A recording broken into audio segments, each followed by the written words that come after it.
White House today aimed at Saudi Arabia, but still no clarity on what the president means by severe consequences as he waits now for the royal family report on the apparent murder of a Saudi journalist.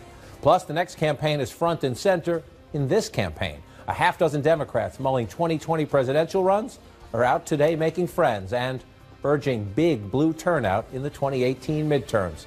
And the president makes his midterm closing argument. His facts, sketchy sometimes. His lead issues, all about the base. This will be an election of Kavanaugh, the Caravan, law and order, and common sense. That's what it's going to be. It's going to be an election of those things. And we begin right there with the president defaulting to his go-to message just days now before a midterm test most predict Republicans will lose. The president's old campaign rallying cry that illegal immigration is a danger to the country is now the new centerpiece for the Republican closing argument.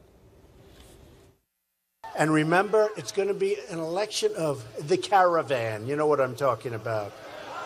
You know what I'm talking about. A lot of money's been passing to people to come up and try and get to the border by election day because they think that's a negative for us. Number one, they're being stopped. And number two, regardless, that's our issue. That's our issue. You heard the president right there. In poll after poll, most voters say health care is the issue that matters to them most, maybe the economy, when people are thinking about their vote. But the president believes immigration, especially his fact-challenged, often conspiratorial version, is still the jet fuel for the Republican base. Today, what the president is referring to, of course, thousands of Honduran migrants now near the Mexican border. A foot into the ground, we have to, by law, with these horrible people that are making their own rulings, having nothing to do with our Constitution, we have to take those people in, even if they're criminals. And we have hardened criminals coming in. You think those people are perfect? They're not perfect. You have some hardened, bad people coming in. With me this Friday to share their reporting and their insights, CNN's Abby Phillip, Michael Scher of the New York Times, Jackie Kucinich with the Daily Beast, and Karen Demerjian with the Washington Post. This is the president's reflex. He trusts his reflex. He trusts his instincts. I don't think who's paying. Who's paying the people in the caravan to come? It's Soros, just like he paid for the Women's March as well as Kavanaugh protesters. This is something that we've seen the president and some of his more conspiratorial followers go back to that well. And it seems to be an explanation for people who don't agree with them and people who are apparently out to get them or out to get the United States, as he's casting the individuals who are in this caravan, which of course is organized to call attention to some of the issues that are in Latin America right now, drug violence, which a lot of these people are fleeing. And will it work? Will it work? We know this has been the president's go-to. It worked for him, gangbusters in the Republican primaries in 2016. It worked for him, especially in red states and purple areas in the 2016 general election. He's been president for almost 2 years. If there's a problem enforcing the border, yes, the Democrats wouldn't give him his wall money. The Republicans wouldn't give him his wall money, let's be honest. But he can do other things. He has executive powers. He can move things around. If there's a problem with the border, isn't it his problem? I think that's why this is such a multifaceted issue for the president, why it gets under his skin so much, because it's both an opportunity potentially to motivate his base, but also in some ways it kind of speaks to a political weakness that if he can't control the border after 2 years, if he can't get the money for his wall after 2 years, that looks like a promise made but not kept. And that's one of the reasons why it's bothered him so much. But I do think that it can be a very potent issue, which is why you see so many Republicans running on it in an effort to consolidate that base. It's potent for people who need to bring in the Trump tribe into their base in order to win.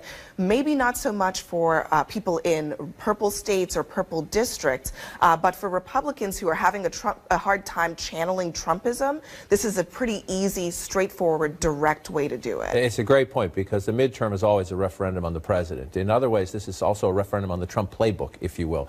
What worked in 2016, being Trumpy, Can other people do that in 2018, including the president? To your point, this is Marsha Blackburn, Republican Congresswoman, running against the former governor of Tennessee, Phil Bredesen, in a very close Tennessee Senate race. She's playing the immigration card. Because of loose immigration policies, every state's a border state and every town's a border town. When Phil Bredesen was governor, he issued valid state-issued, taxpayer-funded driving certificates to 51,000 illegal aliens. He made our state a magnet for illegal aliens. And people in Tennessee remember that. Every state's a border state. I mean, it plays well as a slogan, right? Especially if you're trying to drill that message home in places where maybe you don't have a natural inclination to be very revved up about immigration issues, although it's a lot of internal middle of America states that seem to care about this issue a lot more than you see fairly. They're bluer states towards the border because these are people that live among them and are part of their communities. Look, this is effectively a drive out the base sort of a message, right? People came out to vote for Trump because they love Trump. Trump's not on the ballot this time. He needs to transfer that down to the congressional level races to keep his majorities in Congress. For that, he needs to rev people up, and this is the sort of issue that will rev up the people that were already with him to actually make sure that they get out on that, on Election Day to actually cast their vote. I don't know if it really draws anybody from the middle because this sort of sloganeering, it's sloganeering really, and if people have a more nuanced view of issues and people in the middle tend to vote more on economic issues, not necessarily the red meat sort of stuff, it may not work there, but if it's a numbers game and usually you have low turnout in midterms anyway, why not? He could, by the way, he could have more construction of his border wall. He could have had the money if he cut a deal with the Democrats that they offered him on DACA. He won't get that if the Democrats win the House this time. He could have had a deal on DACA and gotten some border wall money. He did not want that deal. It is largely, most Republicans are agreeing with the president that this is a good issue for them closing. Most Republicans. This is Maria Salazar running for an open, Republican-held now, Florida congressional seat. She is the Republican candidate, Maria Salazar, former television anchor, who looks around her district, looks at what the president is saying about this caravan, and says no.